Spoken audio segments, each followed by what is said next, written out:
Good afternoon. In the previous year, we spoke about bankruptcy, and we spoke about basically that in halacha, there's no such thing as bankruptcy. If you owe someone money, you owe someone money until you pay them back or until they're meichel the debt. We spoke about how machlekes acharinim, whether bankruptcy is recognized under dina de malchusa, and even in that we mentioned how it seems that Rav Paiskim hold that doesn't help dina de malchusa, but in any case.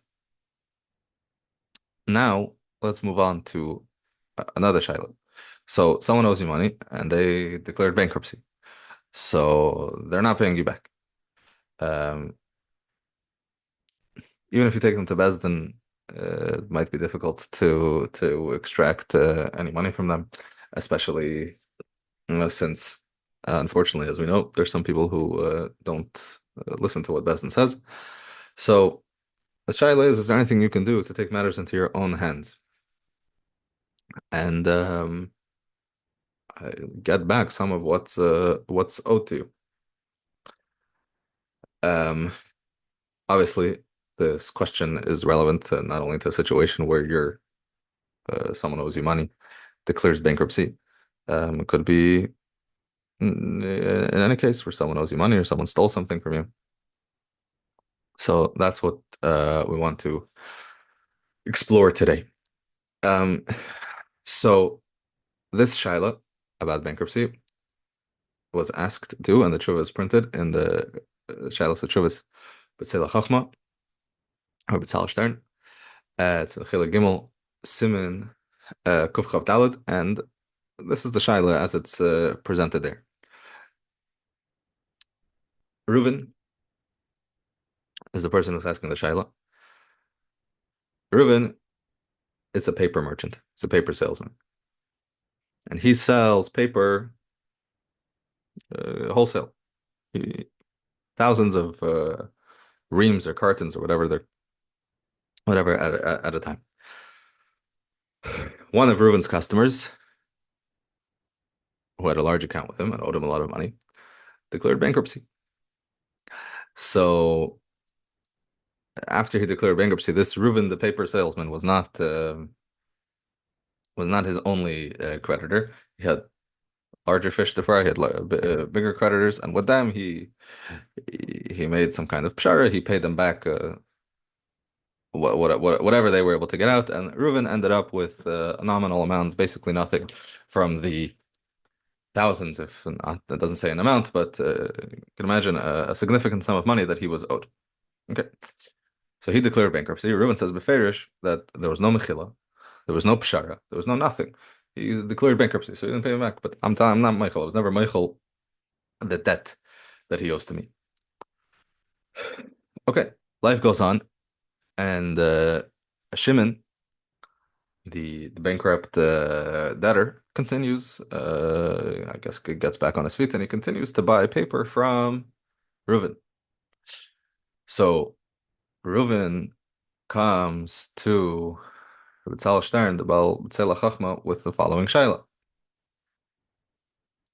He's not paying me back. And he's not going to listen to Bezdin, even if I would be able to win in Bezdin. Shaila is, can I collect what's owed to me in the following manner? He orders from me paper on a regular basis. In every order, I could skim when I send him what he ordered, I could skim off a little bit. So he orders, 1,000 reams of paper, send him 950. And that way, he's never going to notice. He's not going to notice. He's not counting. He's not counting. You know, he expects more or less this amount. This is what he gets. He trusts me, and this way, little by little, I can I can I can eventually get back what I'm owed. And I'm not going to tell him that this is what I'm doing. This is not arrangement. This is, again, to be clear, this is Reuven taking matters into his own hands to get back the debt that he's owed. Um, through this this subterfuge, this way of getting his money back, without Shimon's knowledge or consent. So that's the shaila. So before we get into the Alter Rebbe's Shulchan Aruch, let's learn two Gemaras. One Gemara is in Masechus Bava Kama, Daf Chaf Zayin Amud Beis, and the Gemara says as follows: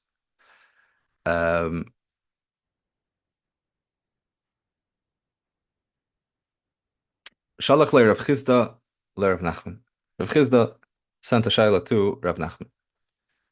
Harei Amru le Rechuva Shalish. We know that when somebody knees someone, when they hit them with their knee, the Bezdin makes them pay a knas of 3 sloim. Lebiita, you kick someone. Chamish, you have to pay 5 sloim. V'lisnei keres shloish ester. And if somebody hits another person with the saddle of a donkey, their knas is 13 sloim. Okay, that was the minute. What's the shaila? The shaila Rav Chisda asks Rav Nachman, lepanda demara lukafina demara. How much does somebody have to pay a knas if they hit someone else with the handle of a shovel or with the shaft of a shovel? What's the accepted amount? So sends back Rav Nachman to Rav Chisda. Shalach le Chisda knasa kamagbis bebavel. Says, wait a second, before you ask me how much the knas is, what are you collecting knases in Bava? We don't collect knases in Bava. We know only a bezdin musmach in Eretz Yisrael can collect knases. A bezdin in Bava doesn't collect a knas. Tell me what happened. He tells him what happened. This is what happened. There was a gargusa, a well, a cistern, a pit of water. Rashi says, that 2 people owned in partnership. The Kollel, and they would alternate days. Sunday, Reuven would draw water. Monday, Shimon would draw water, and so on and so forth. They would alternate days.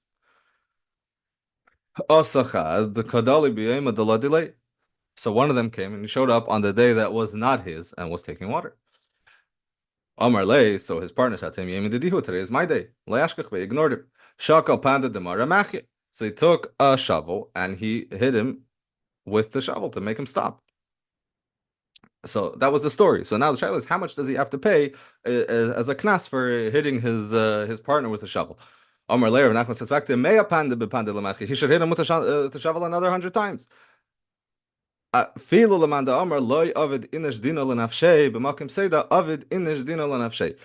according to the opinion that says a person is not allowed to take matters into their own hands and execute a judgment for themselves without a bezdin. So it's a machlekes, as we'll see in a minute, whether that's the halacha. But makim seida, in a place where there's going to be a loss, if you don't take immediate action, you can run to bezdin, but the water is going to be gone. Everyone agrees that Ovid in Din al-Nafshay. So you ask him, he should pay a knas, he should hit him with the shovel again. He should keep hitting him until he stops doing what he's doing. The Itmar, the Gemara says, is a machlekes whether we say Ovid in Din al-Nafshay or Loi Ovid in Din al-Nafshay. The Gemara goes on to say, everyone agrees, like Rav Nachman said, the B'makim say that everyone agrees Ovid in Din al-Nafshay. It's a machlekes only in a place where there's no pseida, where there's not going to be a loss. The shaila is, are you responsible to go to the trouble? Going to bezdin is a shlep. If you know you're right, somebody's doing something to you that's wrong, you can go to bezdin and you know you'll win. But why do you have to shlep? Wasting everyone's time. And over there, over there's a machlekes. Whether we say makim avid inish din l'nafshei, if it's a makim tircha, not only a makim seida, and the halacha is avid inish din l'nafshei. As the Gemara concludes over here a few lines later. Keep ligi, hechad lekapseda. Rav Yehuda Amar lo yavid dinish din l'nafshei. The kivan the lekapseda leisel kamedina. Rav Yehuda says there's no loss, so go to bezdin. Rav Nachman Amar avid inish din l'nafshei. The kivan the bedin avad lo yitarach. Since what you're doing is bedin, it's correct. Al pi halacha, you don't have to go to the tircha, you don't have to schlep to bezdin. And this is the halacha.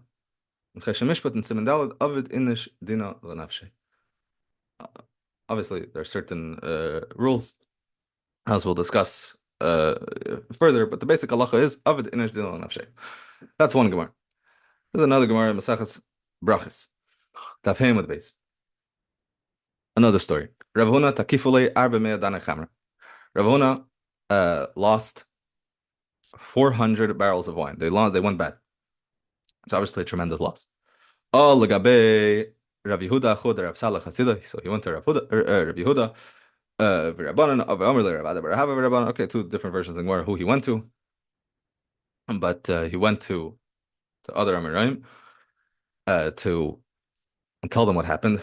Said you should have to make a cheshbon nefesh and figure out what you did wrong and why this happened to you. Amar lahu michashidna beinaychu. Am I suspected in your eyes? Do you think that I did something wrong? That I have to make a cheshbon nefesh? I did something wrong. It's a punishment for an aveira I did. They said back to him, is the Eibishter suspicious in your eyes that he does something that's not deserved? If something like this happened to you, then obviously there's a reason for it. So if to make a cheshbon nefesh, and din v'cheshbon, and figure out what happened. Amar lahu, he said, okay, I don't know. If there's anybody who heard anything about me, so speak now. We did hear something about you, actually. What we heard is that you don't give your sharecropper his share of the grapes. A sharecropper is a worker who is hired to work your field, your land, in exchange for a portion of the produce, a third, a half, whatever. They do the work, and as payment they get a certain amount, a certain sharecropper, a certain share of the crops. So we heard that you don't give your sharecropper his fair share.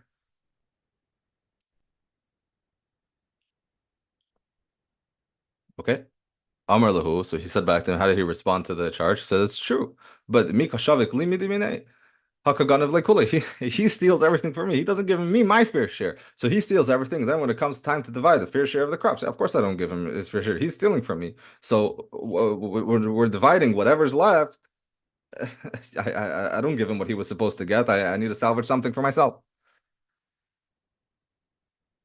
Amrulay, they said to him, Hainu da Amri Inshi, Basar Ganva Gnai V'Taim. So this is what people say, that when you steal, even if you steal from a Ganav, you get a taste of theft, and it's Gneva, whatever, and the Gemara goes on the story. It ended well. He rectified the situation, and it ended well. Comes along the Mordechai in Bava Kama, and really he quotes from Rishon, maybe from the Goinim, I'm not sure, Rabbeinu Klonimus, and asks a shayla, what's the problem? Avid inish dina l'nafshay. Why could he's stealing from him? So okay, so I need so I withhold his payment so that I get what belongs to me. We just learned Avid inish dina l'nafshay. You're allowed to do this. So he answers as follows: V'yesh leimar. Dahainu dafka oisei davar atzmei shenilkach leila aris muter leilikach b'chol makim sheyachid lahasigay. When do we say avadinish din nafshay? When somebody steals something from the aris is stealing grapes from Rav Huna. Rav Huna could come to the aris and take the same grapes he stole. He can take them back. He doesn't have to go to Bezin. He could take them and grab them. They're mine. But he didn't do that. He said, you stole from me a certain amount of grapes, so in return for that, I'm gonna steal from you grapes. That's not avadinish din al-shay. That's called a goinev min haganer. He stole from me, so I stole from. So I'm stealing from him back. Avadinish din al-shay means he stole something from me, so I can take what belongs to me. I can take it back. But to steal something corresponding to what he stole from me doesn't work that way. That's not called avadinish din al-shay. Okay. So now, let's look inside the Alter Shulchan Aruch and see these halachas that we just learned. We're going to learn Sif Chavav. And last year we ended off at Sif Chaf, but Sifim Chaf through Chaf Hey are a lot of dinim that are not so relevant nowadays, and a lot of them are a chazara from some of the dinim before about having hana from davar agon of davar gazel. So we don't have much to add on them, so we're gonna go ahead to Sif Chavav. Sif Chavav says as follows: Aris ha'evid beparda shel balabayis v'noitel chelek b'peris b'adam ali. A sharecropper who works for a balabayis, works for an owner in a field, and he takes a share of the peris in exchange for his work. It's permitted to buy peris from him even before he settles with the balabayis. In other words, in the earlier sifim, Alter Rebbe discusses several situations when you're allowed to buy things from a farmer. Let's say a farmer is selling milk. It's not his milk; it belongs to the balabais. It belongs to the owner. He's just an employee. Not a farmer, a shepherd. A shepherd doesn't own the sheep. He's an employee. If his shepherd is selling milk and you buy from him because you're not allowed to buy something that's stolen, so there are different halachas. Over here, the halacha is in aris you're allowed to buy from an aris because again, what's the difference? A shepherd gets paid a salary. He doesn't get paid in milk. An aris, he's selling produce. Could be it's his. Maybe they didn't divide it yet. Maybe he didn't settle with the balabayis yet, but eventually he's going to. And the halacha is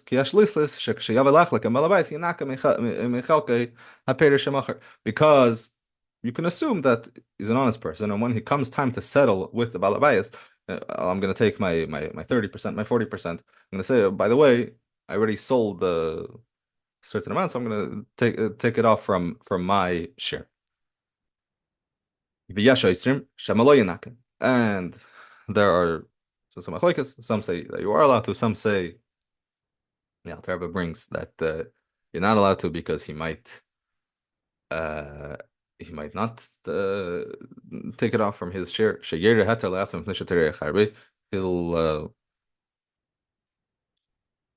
paskin for himself. A heter, I work so hard, and it's really I deserve to take a little bit extra. So we have a machlokes whether you're allowed to buy from a sharecropper, whether you're not allowed to buy from a sharecropper. That's as long as he's selling in the orchard. But if he brings produce, other things, crops from his house, from his own house to sell, so then we can assume that he's selling from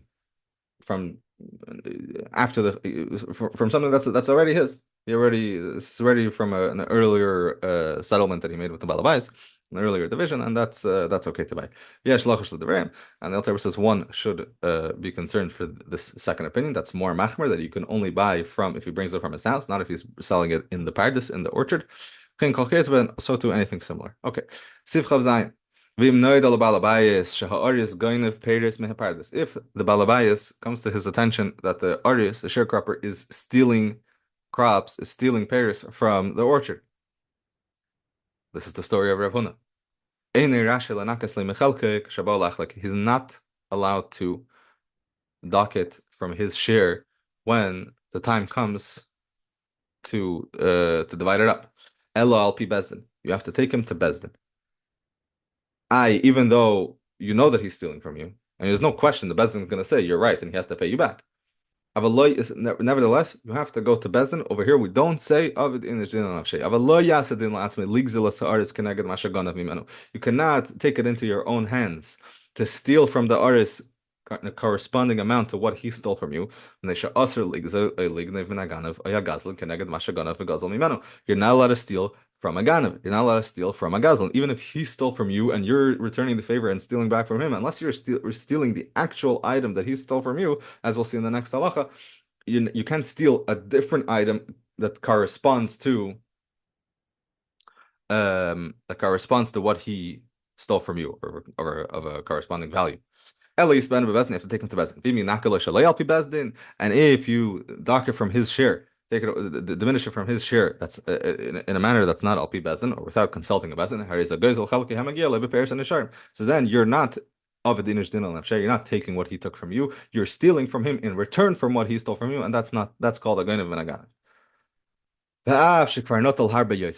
Even though the Arius, the sharecropper, already took much more than what comes than what is his fair share. He didn't take it to because he took an advance payment from his share. No, he took it as he just stole it.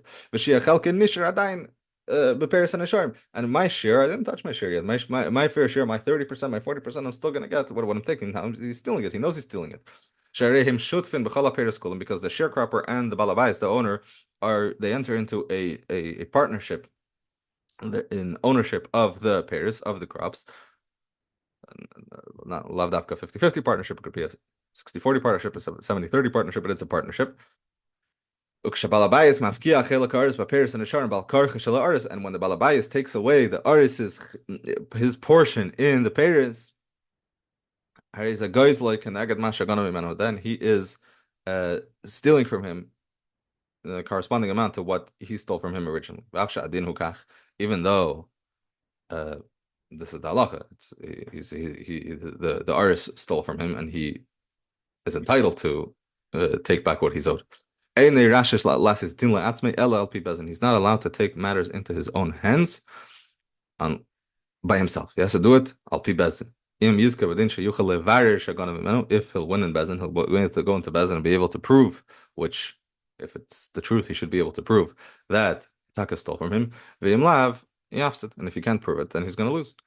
So too in any similar situation.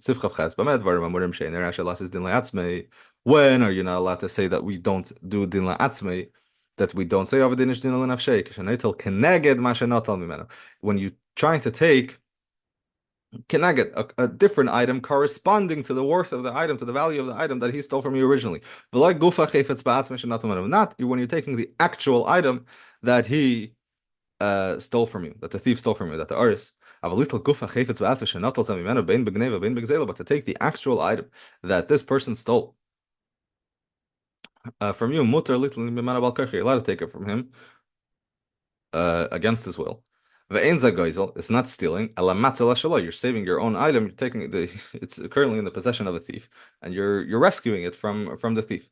And if he doesn't let him take it, you're allowed to even strike him until he lets you take it. If there's no other way, again, you don't jump to this the violence and hostility. But if there's no other choice, you're allowed to do whatever it takes to get your items back. And you're not mechuyev to schlep him to bezdin. In such a situation, when the actual object that belongs to you is there, it's in existence.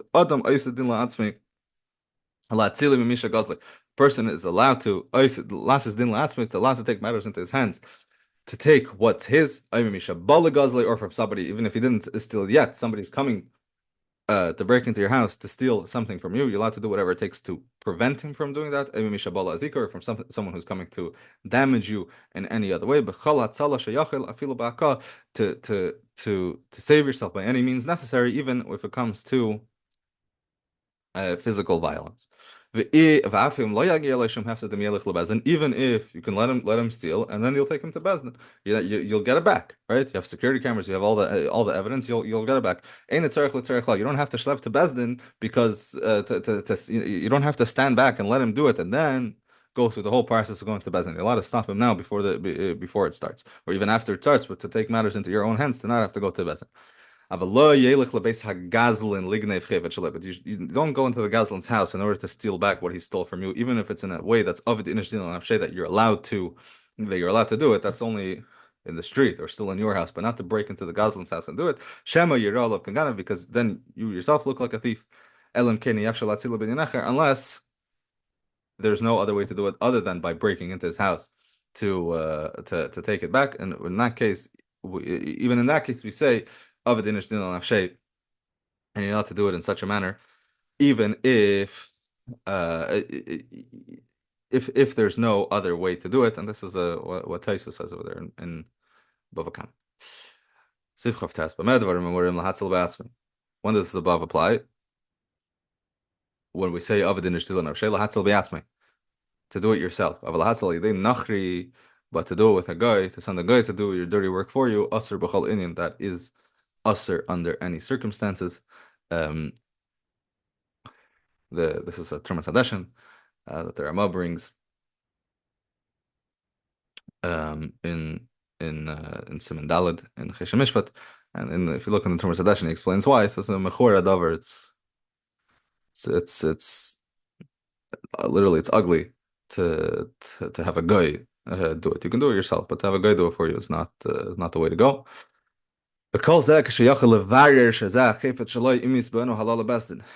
This is only the above. All of the above only applies when the person is able to prove unequivocally that this item belongs to me if he would take him to Bezdin. But if you can't prove it, needless to say that you can't hit him. You can't hit somebody to take something that you can't even prove without a doubt is yours. If you hit him, the Bezdin will mete out the appropriate punishment. But even without hitting, even just to take it without violence, that doesn't work. Unless there are no edim. Because if there are no edim, when you take it, then you can make a shvua, and then the shvua will help. Why would the shvua help? Because you would have a migui. Which, very simply, the migui is a logical device that Bezdin that works in Bezdin in order to prove that someone's telling the truth. Somebody steals something without Edim. If I grab something without Edim, so nobody saw me do it. So you can come and take me to Bezdin and say, you stole something from me. And I'll say, yes, I stole it from you. I grabbed it out of your hands, but I grabbed it out of your hands because it's mine. And now if I make a shavua, I'll be believed. Because I could have said there were no Edim. I could have said it never happened. I don't know what you're talking about. Because I admitted that yes, I did take it from you. I took it from you because it's mine. So because if I was lying, I could have told a better lie, which is what amigo is. So then I would be believed with a shvua. But when there are no edim, but if there are edim, then it doesn't help you to take it back to keep it. It helps you to take it as a mashkin. If the other person will agree, will admit that yes, I do owe you something. Now I have this as a mashkin, so I'm going to hold on to it until you pay me back what you owe me. This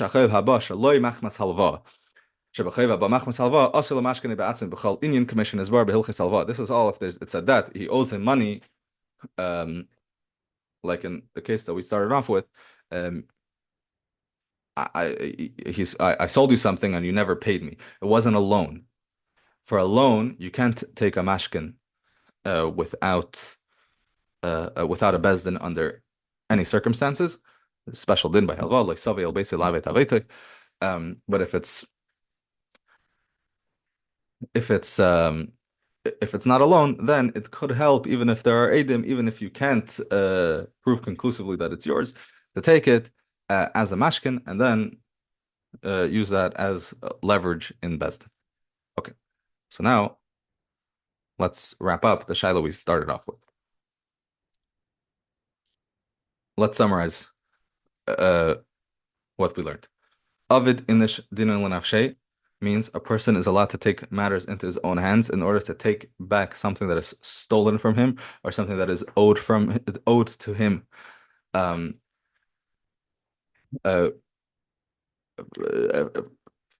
for some other reason. If you can prove conclusively without a shadow of a doubt that this belongs to me, it has a sticker with my name on it, there's no question that it belongs to me. The halach is you don't have to schlep to Bezdin to take care of it. You can take care of it yourself. That's only if you're taking back the actual object that was stolen from you. But it doesn't help to take back something else in return. You stole a watch from me, so I'll steal a watch from you, or of equal value. It doesn't work that way. But in certain situations, it could work as a mashkin. Okay, that's already a separate discussion. So now, which we mentioned at the end of Sif Chavtas. So now, let's go back to our case. In our case, Reuven was a paper salesman. Shimon owes him money. Shimon owes him money for paper that he sold to him, and then he declared bankruptcy, so he never paid him. So now the shaila is, can Reuven take matters into his own hands and collect payment for the money that's owed to him by skimming off a little bit of each subsequent order that Shimon continues to order paper from him? Do we say Avid Inish Dilan Nafshay in this case or not? So, the B'tzela Chachma over there says a very logical point. Yes, you can say that I'm not taking back exactly what he stole from me. I sold him paper that he never paid me for. So to go back and take back the actual paper that I sold to him, that's for sure. It's Avad Inish Dilan Nafshay. But over here, I'm not taking back the actual paper that he sold from me. So l'chera, we don't say Avad Inish Dilan Nafshay. Says no. My problem is not paper. Problem is money. After I sold of the paper, he didn't write down. After Reuven sold him the paper, he didn't write down in his ledger, Shimon owes me kach v'kach, this and this amount of paper. He owes me this and this amount of money. It's a debt of money. Now, by money, does it make a difference whether it's this money or that money? No, it doesn't make a difference. I don't care if it's this $100 bill or that $100 bill. It's a value. He says by money we can say he says you can't take Avad Inish Dilan Nafshay. We learned before from Rabbeinu Kollel that you can't take chayfetz keneged the chayfetz. You can't take from your sharecropper different crops that he stole from you keneged the crops that he stole, because he stole one thing, you're stealing another thing. That's called a ganav minagazlan. But somebody steals money from you. Somebody steals cash. We don't say Avad Inish Dilan Nafshay only if you can take back the same exact cash, but not different cash. By cash, it doesn't make a difference. Okay. So therefore, based on this, and he brings it doesn't just say the story. It brings multiple rayas to this from a few different places in Chesed Mishpat. In any case, Lemaisa, he says yes, Reuven is allowed to take matters into his own hands in this way, and he's allowed to take a little bit off of each order that Shimon continues to order paper until he reaches the value of until he basically pays himself back the money that's owed to him. Okay, so that concludes our discussion of Avad Inish Dilan Nafshay. It's important to emphasize, even though it's always true, it's important to emphasize, I feel here even more, that none of this is la'alacha l'maisa. It's not recommended to take matters into your own hands of the Inish Dilan Nafshay without consulting a bezdin first, because as we've seen, there are nuanced details when we do say Avad Inish Dilan Nafshay, when we don't say Avad Inish Dilan Nafshay, and in some cases, taka the halacha is Avad Inish Dilan Nafshay, and you could do it, but still it doesn't hurt to consult with someone first, because Adam Karvetz Alatzmei, and a person says in Haimim, the biggest Amaretz can come to Bezin, and when it's negea to you, can come up with the greatest tinus and the greatest satirium that either they are a skeleton, deny a skeleton. In any case, when it comes to money, when it comes to your own money, it's good to not only rely on your own svaris and your own opinions, but to consult with another person before acting on kulis that seem correct, even though they may or may not be. Because again, if it's not Avad Inish Dilan Nafshay, then it's Gzeil, which is an issue deraisa. So we have to be careful with these things. And with that, we'll end for today, and we'll continue Be'ezus Hashem in the next shiur.